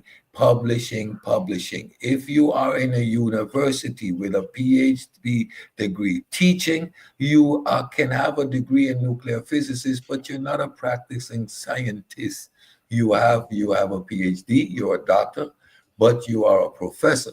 You are not, quote unquote, a scientist if you're not engaging in research, publishing, and providing new information, new knowledge to the field. That is the area that you are a scientist. I practice science. I do applied science every time I do a chemical reaction. Today, one of the workers came by to quantify and qualify if he did the hypochlorite dispensation properly. Right? He needed to verify that with me because too much or too little can have a negative consequence with the membranes that we needed to backwash with the hypochlorite. However, that is just applied science. That is no research being done there. That's no papers being written. I apply the science that the scientists develop. It's a key point there. I would like to add. I would really like to add. Hold on, let me meet you out. Hold on. So everybody know damn well what the hell we be talking about in this damn community. We got a whole group of people that swear that the white man science. They swear that they scientists, doctors, and lawyers, and all kinds of stuff. So when the pseudo killers bring up the point that you're not a scientist based off of such and such, we're talking about professional scientists. We're not talking about a kid that go in the backyard and observe something. It's not what we're talking about. And y'all know that, but y'all play these weird games and then call us weird. So we're not talking about kids, grandkids, 16-year-old students, doing a science experiment. And thus, he's a scientist. That ain't what the hell we talking about. We always talking about the damn level and pushing the community to the level. So while average people can conduct scientific experiments, when we talking about building community, we talking about expert scientists, which requires you to not only have a associate degree, because you got to get to your master's degree, and your associate's degree lays the foundation for your scientific literacy. It's a step. Jesus. The next step is master's degree, and that's when you start to become a scientist. Then you get your doctorate. So we're not playing this little crazy game with craziness over here. This is what I'm not doing. if the heat is too damn hot in the kitchen, get the hell out. Don't play the games around me because it's silly at this point. I expect us to understand what a scientist is and what it is not. Y'all know what I'm talking about. 8 to 80, blind, crippled, or crazy, male or female. I'm not disrespecting a woman because she has a associate's degree or a 2-year degree. I respect education. So I'm not on you because you're a man or on you because you're a woman. I'm just saying you're wrong and we should be able to move forward. You should be able to even take that. If you can't take that, then stick your chest out there and get shot. Simple as that. It's not hard. We're not fighting. We're just talking, right? I'm animated because I'm an animated person. My shared experiences going through this community has made me this way. They all double talk and play this game. I'm this, I'm that, just to find out they're none of that. So I'm never thinking you got a damn degree, not unless I see it with my own eyes. Y'all can play that game. I seen Cedric goddamn degree. I seen Dr. Mayas goddamn degree. I seen Reggie's degree. I'm not listening to y'all because y'all be scamming. Come on, man. Bunch of nonsense around here. Y'all act like we ain't in a conscious community where everybody be somebody. Come on, man. Stop it. All right. Let us move on and continue to help the conversation. So I'm going to say it again. If you don't like the fact that you need to have a master's degree and a doctorate degree to be a professional scientist, then don't be around me with that fool because I'm going to check you on it every single time. If you can't take it, get the hell out the kitchen. But I got love for the black people, though. And I got so much love that I'm going to tell you when you're wrong, and I can accept when you say I'm wrong. That's how much love I got for my people. And all that they young and all that they old, I don't want to hear that. Nobody is trying to hear that when you go get a job and you put in your resume, I'm a scientist. And then they check your resume, they say, miss, you're not a scientist. Or sir, you're not a scientist. See, they're not going to give you a break. They're going to move on to the next application. Hey, man, I'm the good guy around here, man. Yeah, Trust me with that, man.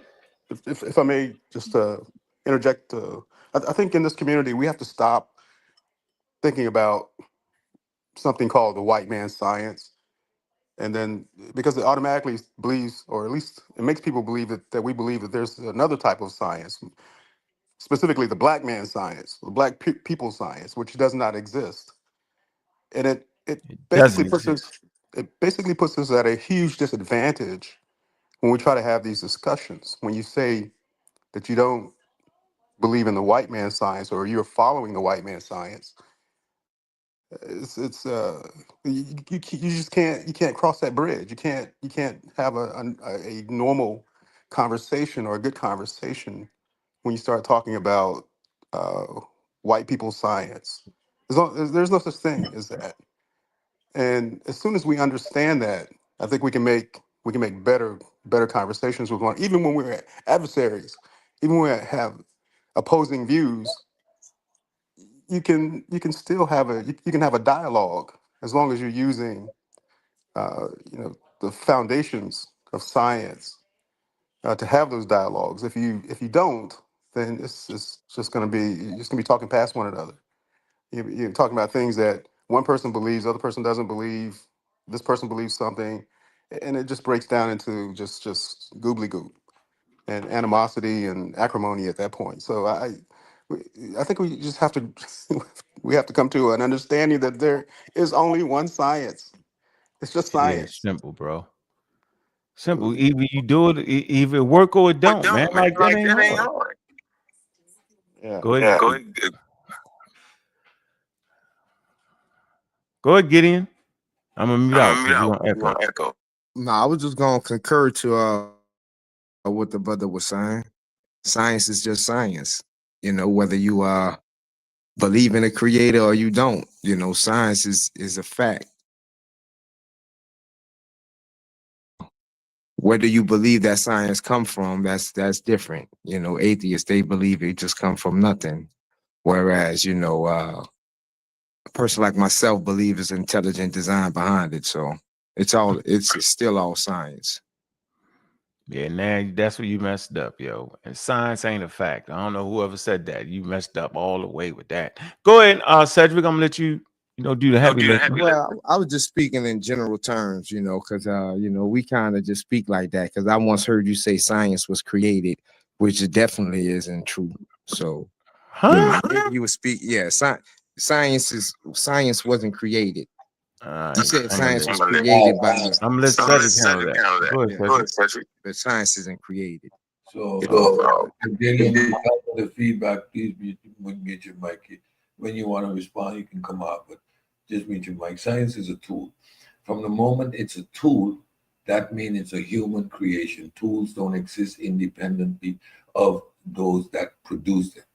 Why that tool was necessary, why that tool was produced, again, if you go back and watch the series, The Concept of Spirit, the tools are explained. There's an underlying training or a modus operandi throughout that whole series.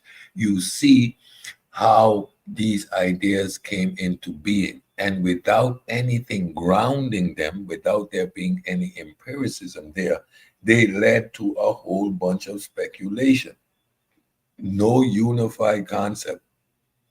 It is with the advent of modern science, empiricism, methodology, in obtaining answers about reality, do we get an accurate or close to accurate account of the processes that underlie reality, underlie nature. And humans invented the tool science, and we continue to develop the tool science. It is whatever system provides us with empirical understanding of reality, our ability to explain observable natural phenomena. And we needed something to distinguish fact from fiction, because you had guys like Plato and Socrates, and these dudes were just making it up as they go, purely intuitive process, like my brother Solomon admitted to. And we know, Ankh says it all the time, science is counterintuitive because nature operates counterintuitive. We only developed sufficiently to reproduce and survive. We did not develop to understand the fundamental forces of nature. We needed tools to do that. And science is a tool that humans develop. Yeah, if I can jump in, getting some type of feedback maybe. But just to piggyback a little bit about what Cedric is saying, science itself, when we talk about it in the modern context, we're talking about modern day science. And I think it was Chill who laid out a sort of a timeline of the development of science, what we call modern day science, going back maybe into ancient Greece, maybe even before that, into different parts of the world like India, China, or Africa. If you talk about the Egyptian cultures, meaning that they had some scientific tools or methods, let's say, instead of tools, but scientific methods, but it would not necessarily be classified as modern day science. But that's not to take away from what they did. I think we get a little bit argumentative when we talk about whether it was really science back then or is it really science now. I think it's sort of a moot point. Is that people back in ancient times made great discoveries and they did a lot of great and wonderful things that have contributed to what we call modern day science. And I think we just have to just accept that as a historical fact, and then just move on. I think that if we get bogged down into the ancient Egyptians, they discovered. I heard this one time they were using calculus and this type of stuff, and I was like, no, I don't think so. But get bogged down in this type of arguments.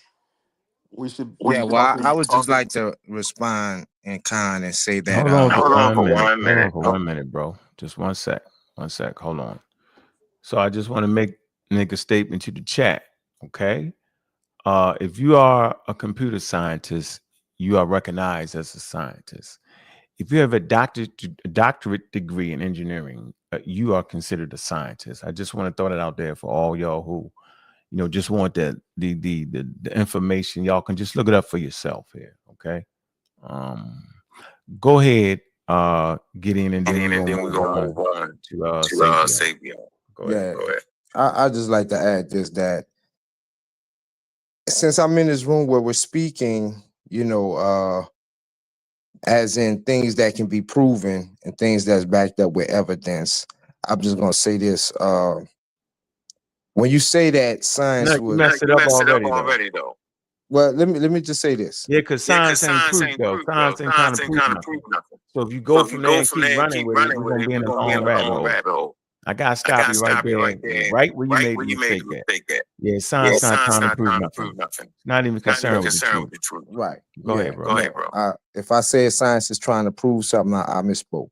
So what I'm saying is, if you're saying that science was created, you would have to be able to produce a date that it was created. Other than that, you're speculating. So since you're speculating that science was created, I'm telling you that you cannot create science. Science covers a vast array of different fields.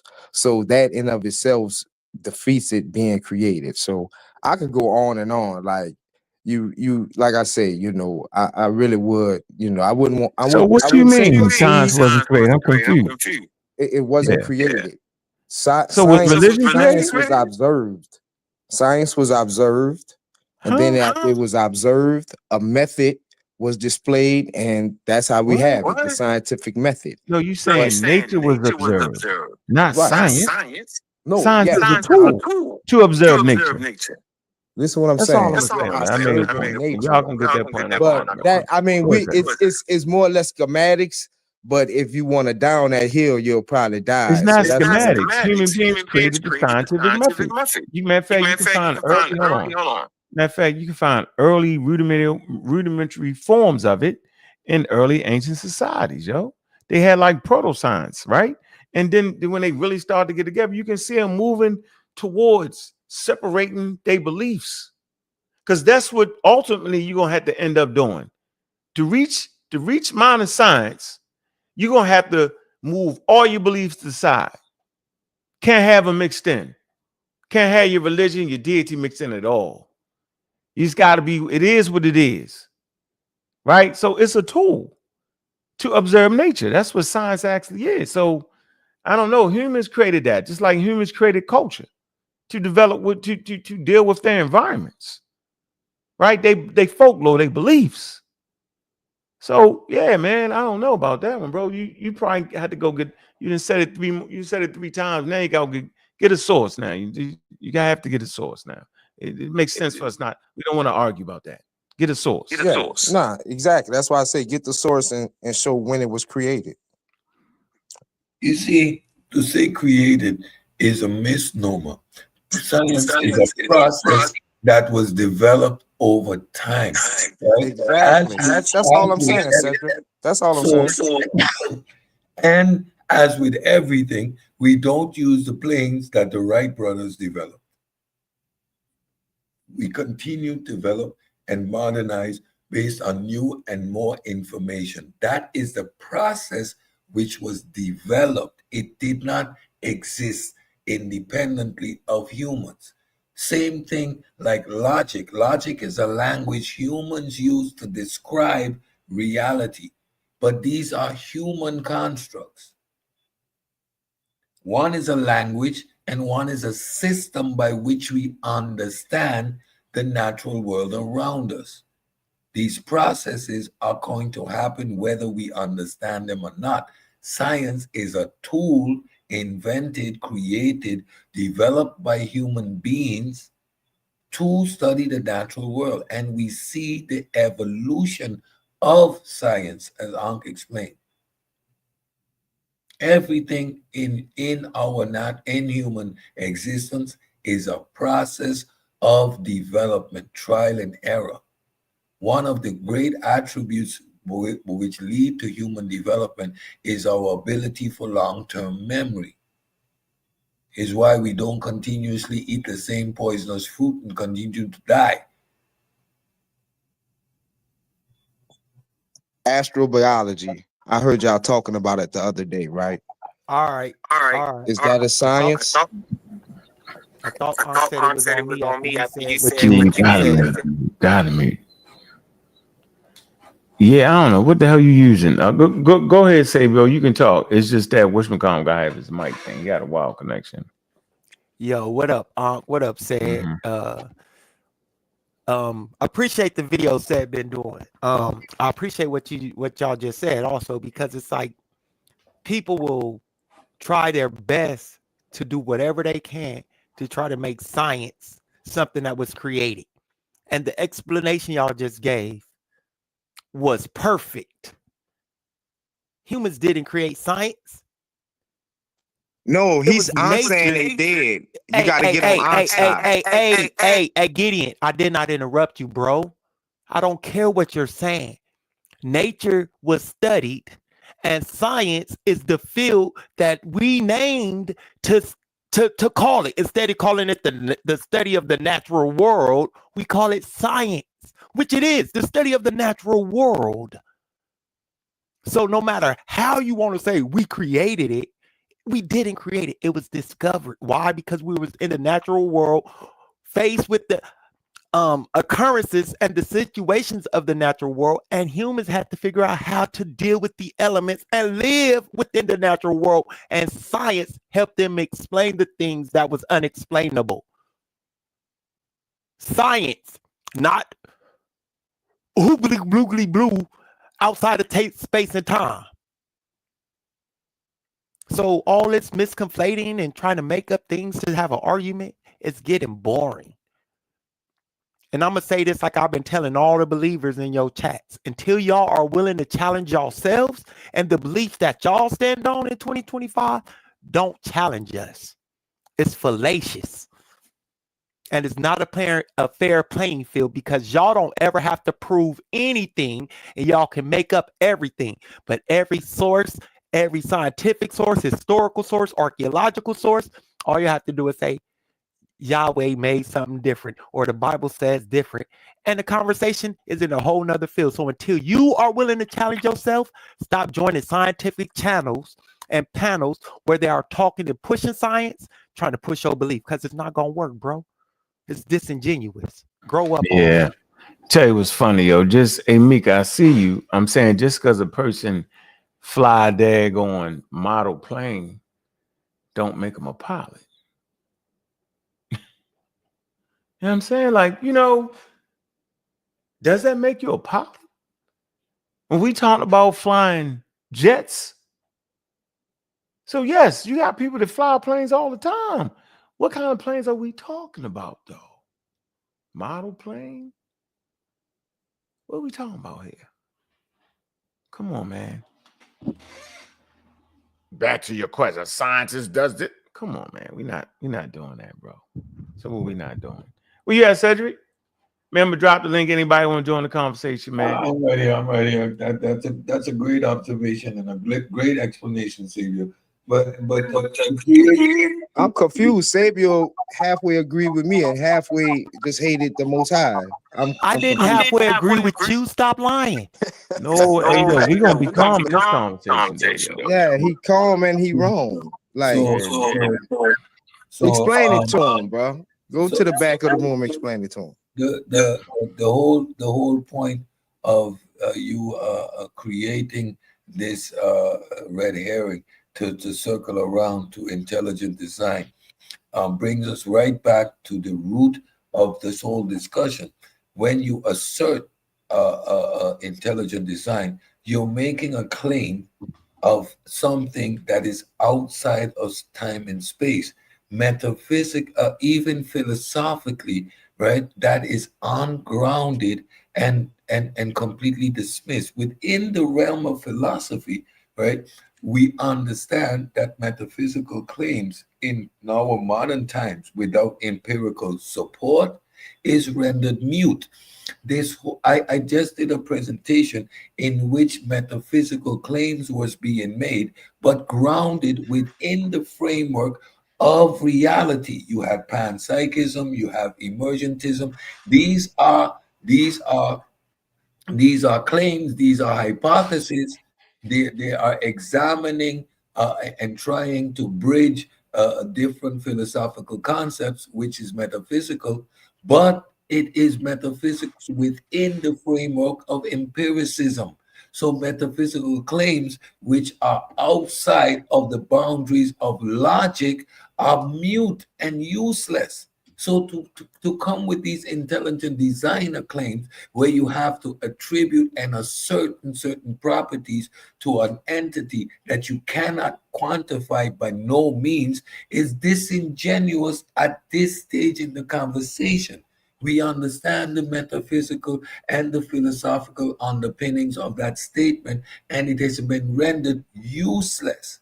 Again, Hawkins stated it clearly. Any metaphysical claims without empirical support in our modern day and age is nonsensical. So, So, Cedric, just a question for well, you. what was? Hold on for a minute. So, Gideon, you were saying what, Gideon? About No, I science? just actually want to say the Bible agrees with what Cedric said. No, you said science was what though? What you mean? And is not created. What would you Yeah, say? science definitely is not created, man. You still on that hill? Yeah, so you get I need to walk back mute up the out for a hill. minute. Because you mess, you being funny. Right. And this is why these shows are very mute out for a minute, Gideon. Let me show you why. Hold on. This is why these shows is very important, right? Because we can get full understandings of it. My thing is that humans created science. Cedric said as a tool, right? But if you just was playing around, right, and trying to trick the audience, you could kind of trick the damn audience, right? Yeah, you could trick the audience. You always can trick the audience, right? And the answer would be science is not created, watch this, in a way art and literature is, but rather it is a method developed by humans to understand the natural world. See the difference there, right? So science is a methodology, not a creation. Science is a systematic process of discovering truths about the universe. Observation, hypothesis, formation, experimentation, analysis, falsification, or confirmation. Okay? But watch this. So if you ask the question the right way, right? How about science being created by humans? The answer is yes. Science is created by humans, but what it studies is not. This is a key distinction in the philosophy of science and is well supported in academic research. Science as a human creation. Science, its modern form, is a human created system of what? Methods, okay, institutions, disciplines, language, and models. Why is it saying this? Because they're really trying to play you with some type of creationism type of thing. Do you want to say something, Cedric? Yes, exactly. Yeah. I stated clearly that